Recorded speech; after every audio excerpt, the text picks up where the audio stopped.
እውነት ሞሪንጋ የሚወራለትን ያህል ታምራዊ ተክል ነው ወይ? ዛሬ ስለ ሞሪንጋ እጅግ አስገራሚ የኒውትሪሽን ቫልዩ፣ ሳይድ ኢፌክት፣ አጠቃቀም በደንብ እናያለን።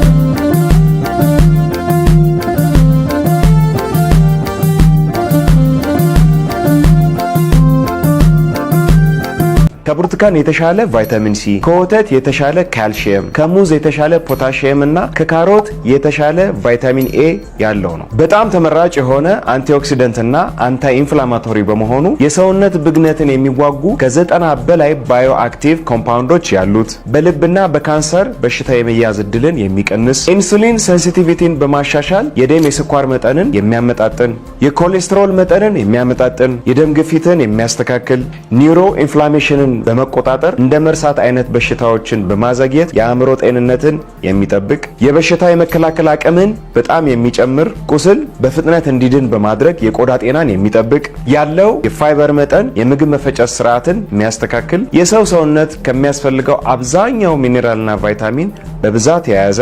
በቀጣይ ቪዲዮ እንዴት ብንወስደው የተሻለ ጥቅም ከሞሪንጋ ማግኘት እንደምንችል፣ ማን መውሰድና መውሰድ እንደማይችል፣ ምን ያህል በቀን መጠቀም እንዳለብን ዝርዝር ጉዳዮችን በቀጣይ ቪዲዮ ይዘን እንገናኛለን። አብራችሁን ቆዩ።